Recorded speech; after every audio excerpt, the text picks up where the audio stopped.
अब इस अध्यात्म ज्ञान को सुनने के लिए यह सृष्टि रचना एक मास्टर की समझ लेना। और जब तक आप इस सृष्टि रचना से परिचित नहीं होगे तब तक आप अध्यात्म का कोई सिर पैर नहीं समझ सकते। प्रथम बार कोई सुनेगा उसको ऐसा लगेगा जैसे दंत कथा बनावटी कहानी है। अब वो अंडा फट जाने से उसमें से सरपुरुष निकला ज्योति निरंजन, जिसको काल भी कहा जाता है, जो 21 ब्रह्मांड का स्वामी है। तब परमेश्वर ने कहा कि तुम दोनों बाहर आओ। वो दोनों बाहर आ गए। उनसे कहा कि जाइए आप अचिंत के द्वीप में रहो। एक स्थान तीनों को दे दिया, अचिंत, सरपुरुष और अक्षर पुरुष। उसके पश्चात परमेश्वर ने स्वयं शेष रचनाएं की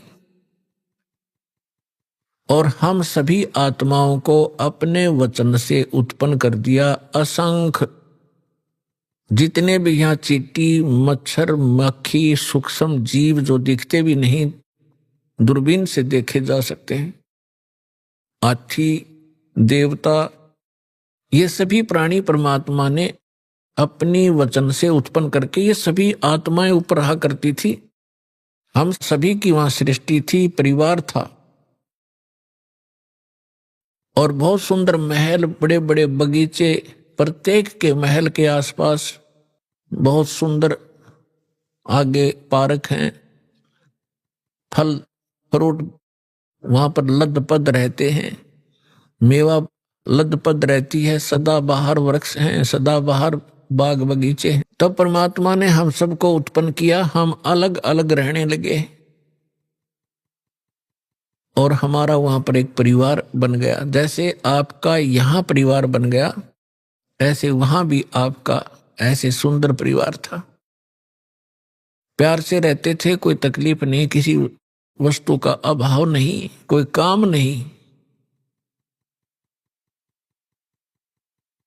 तो फिर कुछ समय के उपरांत काफी समय बीत गया था, तो इस ज्योति निरंजन सरपुरुष के मन में एक खुरापात उत्पन्न हुआ।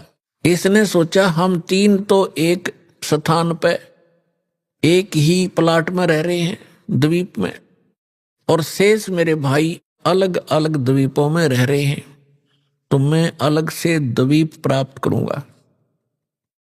इसने अलग से स्थान प्राप्ति के लिए तप शुरू किया, एक पैर पे खड़ा होकर, कभी उस पैर को रख ले, कभी उसको। और हम फिर इसके जाल में कैसे फंसे?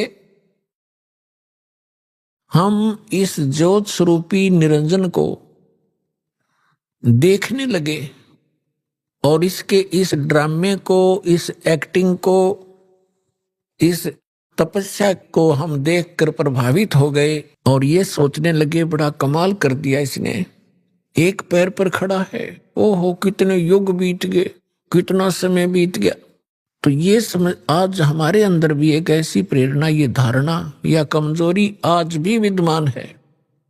जैसे कोई एक्टर, कोई हीरो या हीरोइन, अभिनेता अभिनेत्री फिल्म वगैरह देखते हैं उनकी, तो उनसे इतने प्रभावित हो जाते हैं ये जवान नौजवान बच्चे, लड़के या लड़कियां, और वो कभी यहाँ आजा बरवाला में या हिसार में, तो ये नादान बालक है, उसको देखने के लिए वहां कई हजारों की संख्या में इकट्ठे हो जाएंगे और वो अपनी रोजी रोटी के लिए चटक मटक करते हैं और ये फजूल में मुफ्त में डले ढोने के लिए उसको देखने जाते हैं। उन पर इतने आसक्त हो जाते हैं और उनको अपना फेवरेट हीरो और हीरोइन बोलते हैं। बताओ, उनसे लेना एक न देने दो, वो उनको बता टिंडे देंगे, वो अपने लिए नाचे कूदें बकवाद करें 2 पैसे इकट्ठे करने की खातिर, और ये मुंह बाएं देखें जहां उसकी खातिर वो खड़ी इतने किलोमीटर पे। तो ये कमजोरी हमारे वहां हुई थी, हमें सारी सुविधा वहां प्राप्त थी, हमारा समर्थ भगवान हमारे को सब सुविधाएं दे रहा था, और उस सुविधाओं को भूलकर, परमात्मा के एहसान को भूलकर हम इस नीच को देखने लगे, इस काल को। हम इस पर आसक्त हो गए, जैसे ये बच्चे हो जाते हैं एक्टर्स पे। परमात्मा ने बहुत बार आकाशवाणी की कि बच्चों इसके इस ड्रामे में मत देखो, मस्त रहो तुम। हम ऊपर से सावधान हो गए, जैसे हम बिल्कुल नहीं चाहते, पर अंदर कसक बहुत ज्यादा बन गई। वो तो अंतर्यामी है, हमारी सारी बात जानते थे कि अब ये गए काम तय। जब उसने 70 युग तक तप किया, तब परमेश्वर ने पूछा कि बोल ज्योत निरंजन, आप क्या चाहते हो, क्यों ऐसा ये हठ कर रहे हो। तब उसने कहा पिताजी मेरे लिए ये स्थान बहुत कम है, मुझे कोई अलग स्थान दे दो, मैं अपना अलग स्थान चाहता हूं। परमात्मा ने कहा ठीक है भाई। तब से राज मदमानम और जन्म तीसरे शुक्र सवानम। तेरे इस तप के कारण मैंने तुझे 21 ब्रह्मांड का राज दे दिया। जैसे एक धनी पिता अपने पुत्र को उसके हिस्से के 21 प्लाट दे दे खाली। अब उन ब्रह्मांडों को पाकर ये कभी उसमें जा रहा है, कभी उसमें कूद रहा है, सारा नाच कूद कर इसने सोची कि इसमें कुछ कंस्ट्रक्शन भी चाहिए। अब वो समर्थ है, सारे मटेरियल उस परमात्मा से उपलब्ध हो सकते हैं। इसने फिर तपस्या की, 70 युग फिर तप किया। हम फिर भी इसको बहुत ज्यादा चाह रहे थे, ऊपर से सावधान थे पर अंदर से कसक गजब की थी। तब परमेश्वर ने पूछा भी बोल क्या चाहता है ज्योत निरंजन, अब तुझे और क्या चाहिए। तब इसने कहा कि भगवान परमात्मा हे पिताजी मुझे कुछ कंस्ट्रक्शन करने का मटेरियल सामग्री दे दो। तब परमात्मा ने इसको 5 तत्व और 3 गुण दे दिए और कहा ले बेटा खेल खिलौनों से।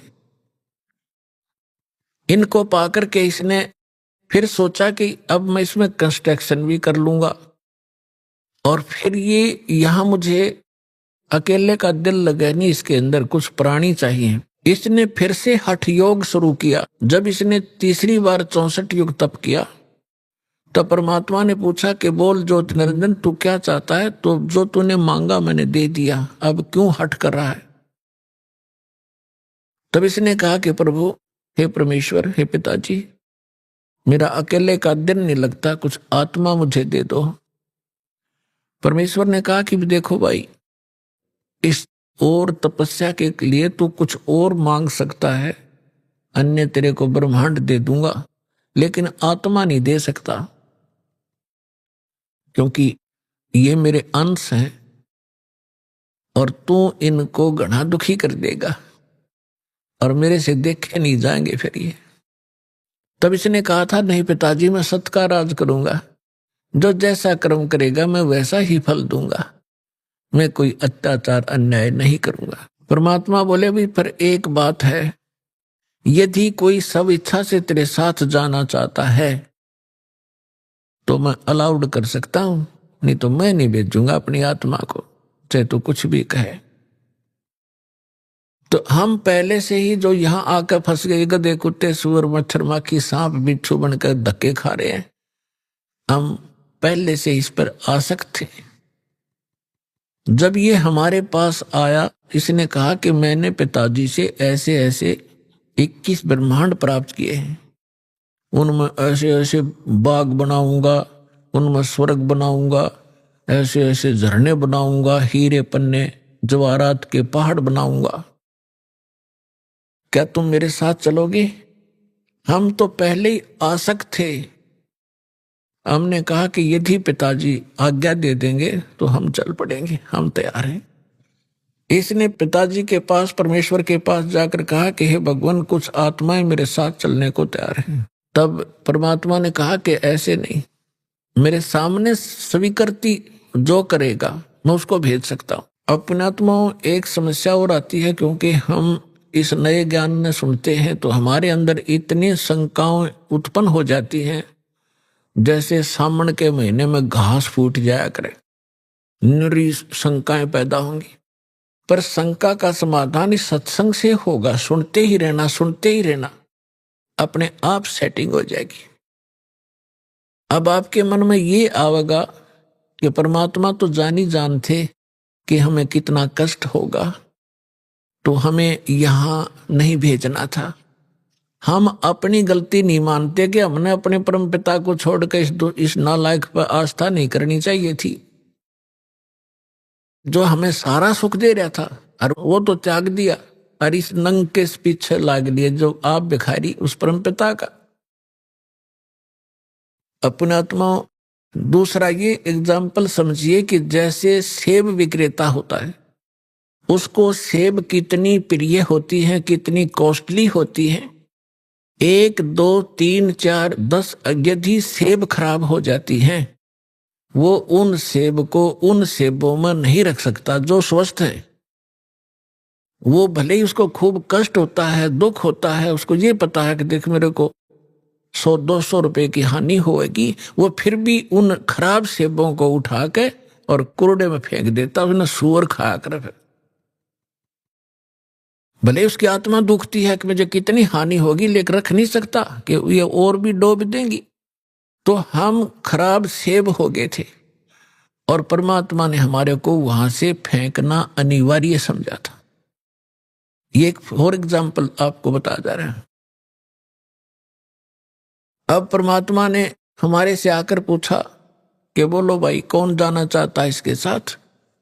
तो हम अपने पिता के सामने बोल नहीं सके, शर्मिंदा हो गए, लज्जित हो गए, नीची गर्दन कर ली, क्योंकि वो पहले ही कहा करते थे कि इस पर आसक्त ना होना।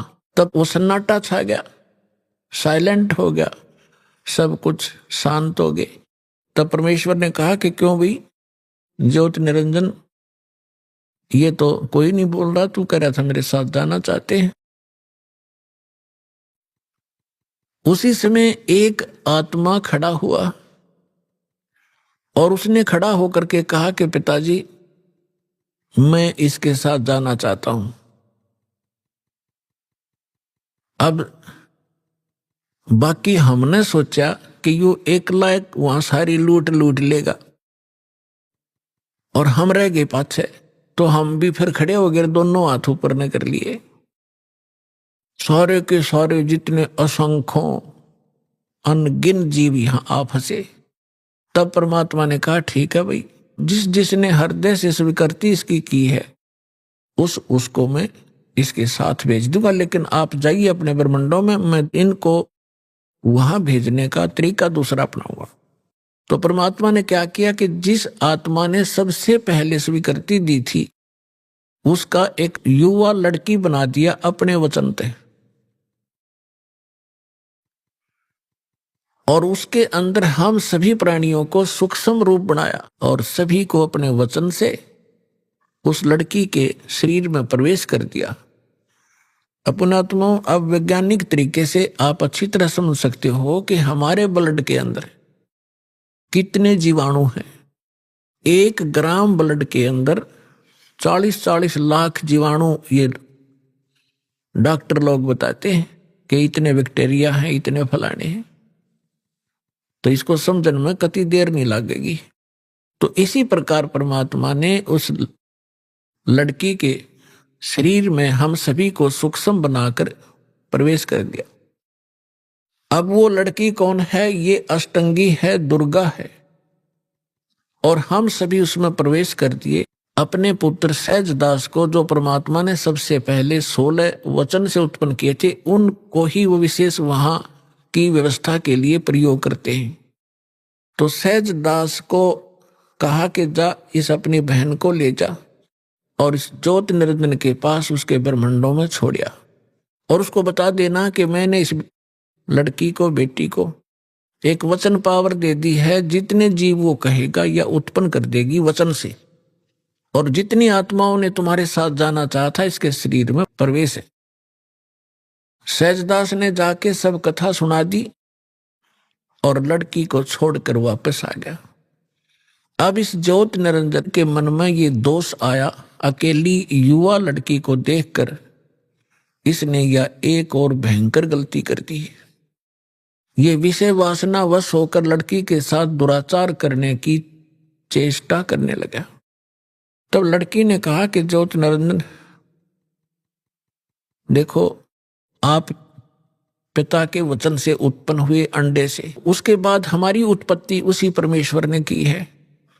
मैं आपकी बहन और आप मेरे बड़े भाई, ये दुष्कर्म ना करें।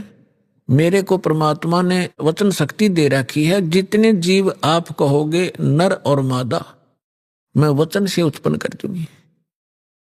लेकिन उसने एक नहीं सुनी। परमात्मा ने एक और रजा बख्शी थी कि उस लड़की को प्रजनन इंद्री नहीं लगाई थी, बाकी शेष सब फीचर्स जो थे वो सब लड़की वाले थे। तो उसने अपनी नख रेखा से, नाखूनों से प्रजनन इंद्री बना ली। अब लड़की ने देखा कि जुल्म करेगा, मेरी इज्जत लूटेगा, तो उसने एकदम सूक्ष्म रूप बनाया, और वो जो ही उसके साथ दुराचार करने की स्थिति में हुआ, मुंह खोला बकवाद के लिए, उसके मुख के माध्यम से पेट में चली गई।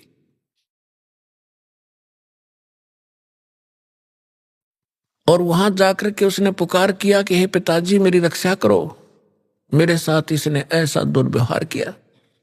परमात्मा को पता था कि तुमने यही टिंडे देगा यू, उनको पहले ही मालूम था।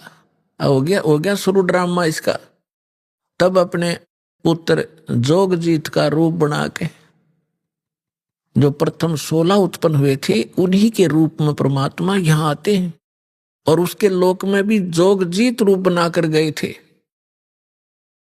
और वहां प्रकट होकर के कहा कि ज्योत निरंजन सुन दे अब वचन परमात्मा का, तूने एक महान दोष कर दिया इस सच्चे लोक में, और ऐसे सच्चे लोक में ऐसे जुल्म करने वाले को ये दंड लगता है, ये दोष लगता है, अपराध लगता है, उसको एक रोग लगता है। आज से तेरा नाम काल होगा। लड़की को तूने बदतमीजी से दुखी किया और तेरे पेट में ये चलेगी, तूने इसको निगल लिया, और 1 लाख मानव शरीरधारी प्राणी तू डेली खाया करेगा, और 1.25 लाख उत्पन्न किया करेगा। उसके पेट को चाक किया परमात्मा ने अपने नाखून से, लड़की को बाहर निकाल दिया और कहा कि आज से तुम यहां नहीं रहोगे, इन 21 ब्रह्मांड को लेकर तुम दोनों यहां से चले जाओ मेरी आंखों के सामने से।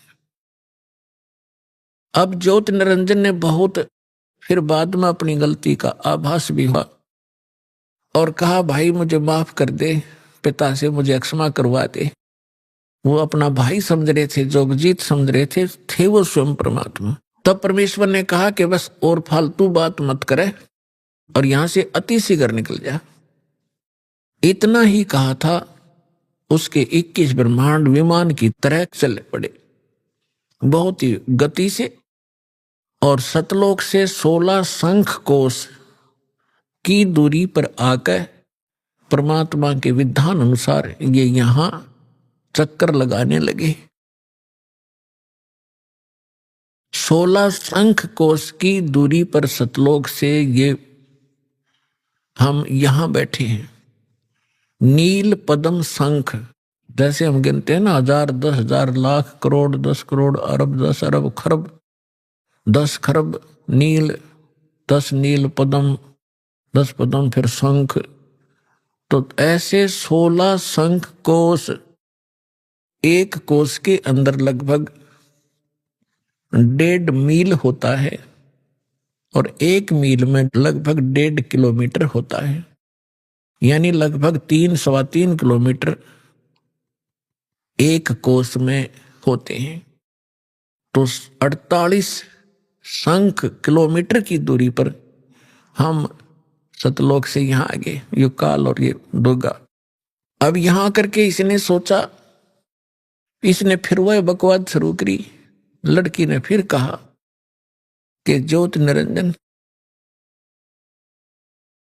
देख, जुल्म ना करे, पहले तो मैं तेरी बहन, तू मेरा बड़ा भाई, फिर मैं तेरे पेट से बाहर आई तेरी बेटी होगी, और ये दोनों नाते पवित्र होते हैं, तो जुल्म ना करे। पर इसने एक नहीं सुनी और दुर्गा के साथ पति पत्नी व्यवहार किया और 3 पुत्र उत्पन्न किए।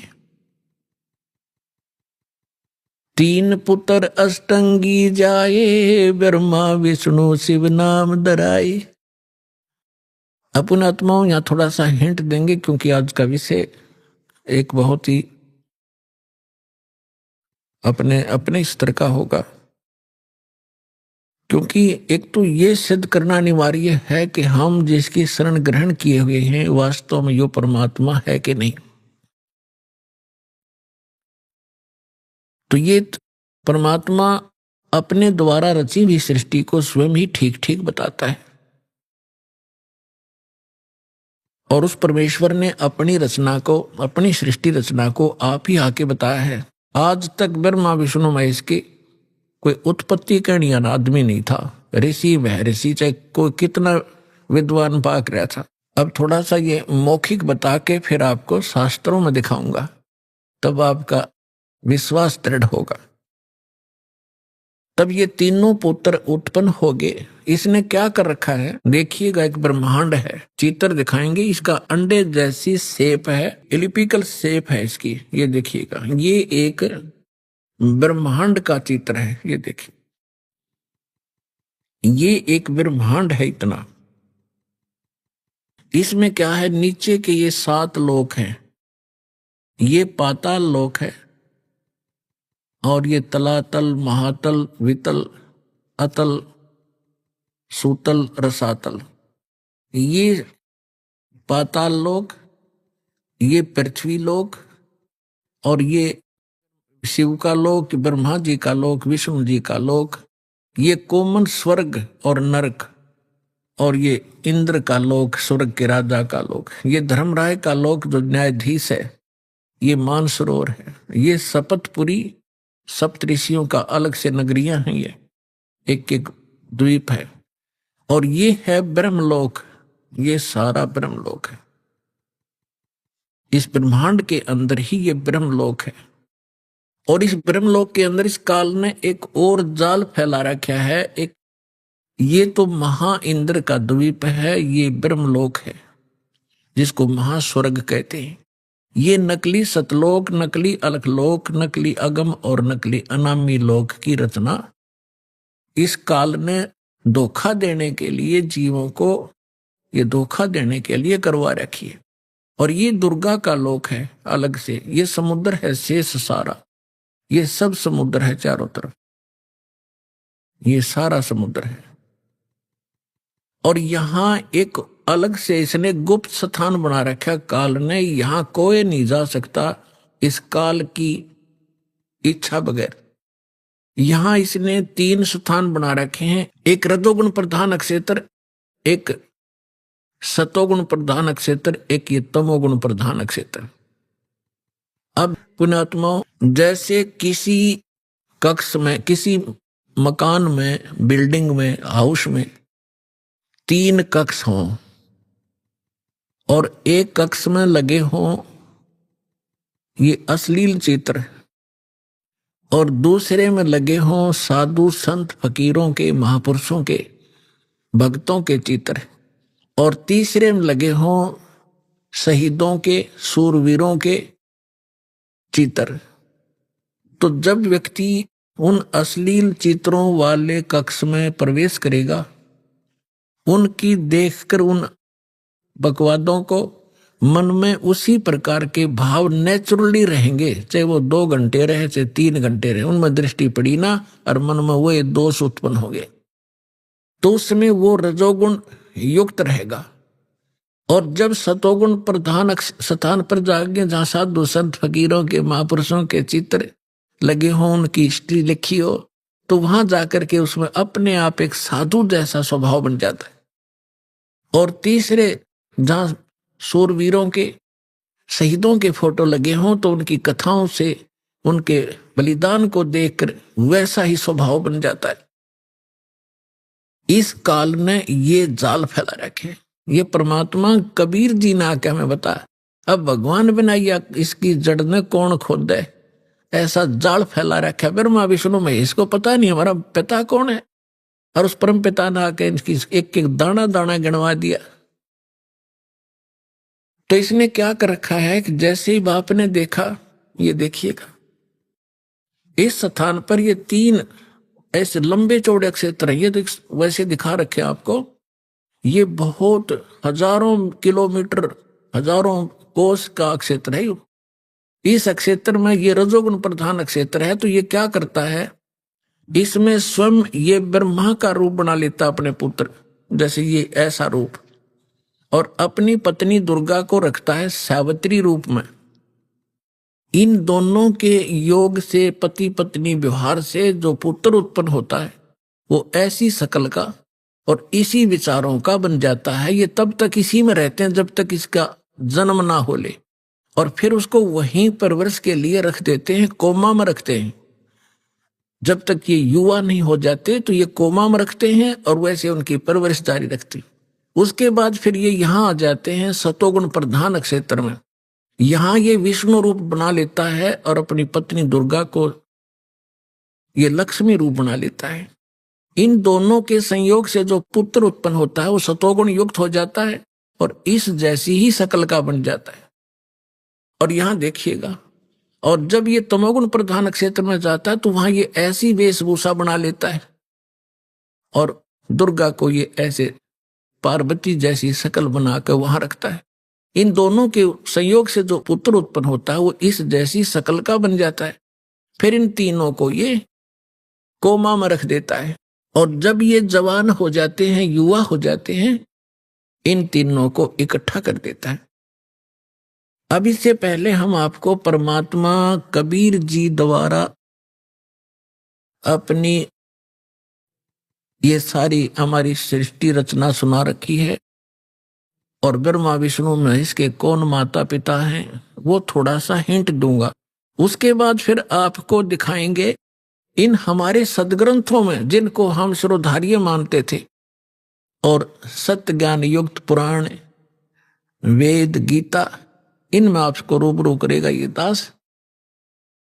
तो परमात्मा को हम अशिक्षित मानते थे और ये कहा करते ये क्या जाने धानक दुल्हा, इसने संस्कृत आती नहीं, क्या जाने वेदों और गीता और पुराणों के गूढ़ रहस्यों को। अरे भगवान तो चिट्ठी तक लेकर हाथी तक की भाषा जानता है, वो सब प्राणियों की भाषा जानता है।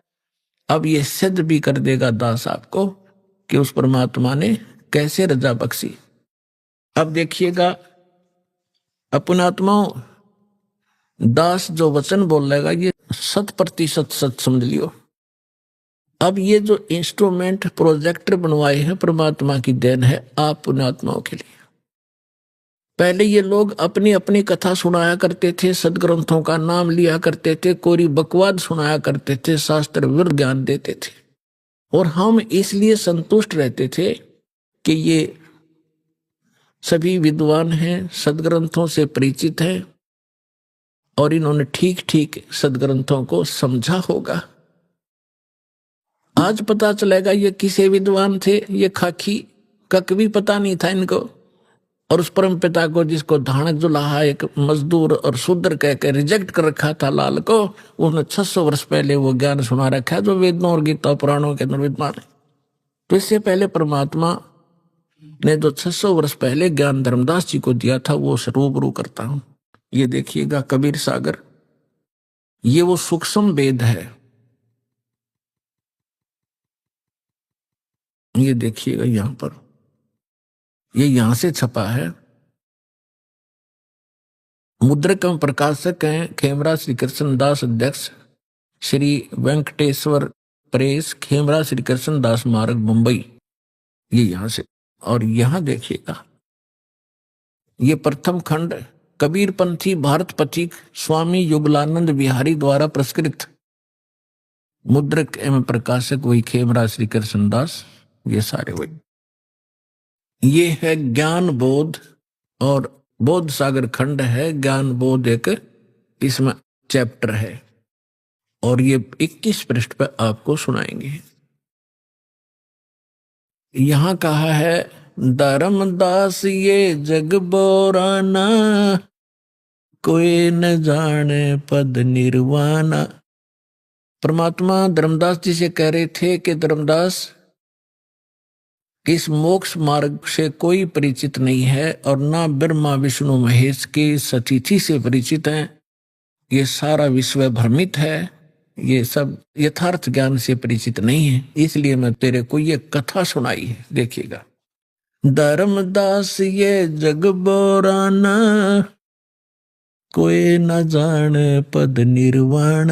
निर्वाण माने मोक्ष मार्ग, पद माने मार्ग। यही कारण मैं कथा पसारा, जग से कहिए वो राम नियारा। ये गलती से मिसप्रिंट है। यही ज्ञान जग जीव सुनावो, सब जीवों का भरम नसावो। अब मैं तुमसे कहूं चताई ही, त्रिदेवन की उत्पत्ति बाई। होय होय, इन तीनों देवताओं का उत्पत्ति बताता हूं तेरे को, जिनको तुम अजर अमर माना करते थे। इनके कोई माता पिता नहीं, ये सर्वेश्वर हैं, ये अजर अमर हैं। अब तुम्हें सुनाता हूं इन तीनों देवताओं की उत्पत्ति। अब मैं तुमसे कहूं चिताई, त्रिदेवन की उत्पत्ति भाई। कुछ संक्षेप कहूं गहुराई, सब संशय तुमरे मिट जाई। भरम गए जग वेद पुराना, आदि राम का वेद न जान्या। राम राम सब जगत बखाने, आदि राम कोई बिरला जाने। आदि राम माने सनातन परमात्मा, यह इन्होंने नाम लिखा है, ये मिसप्रिंट है। तो राम राम सभी कहते हैं, लेकिन उस आदि राम को, उस सनातन परमात्मा को कोई नहीं जानता।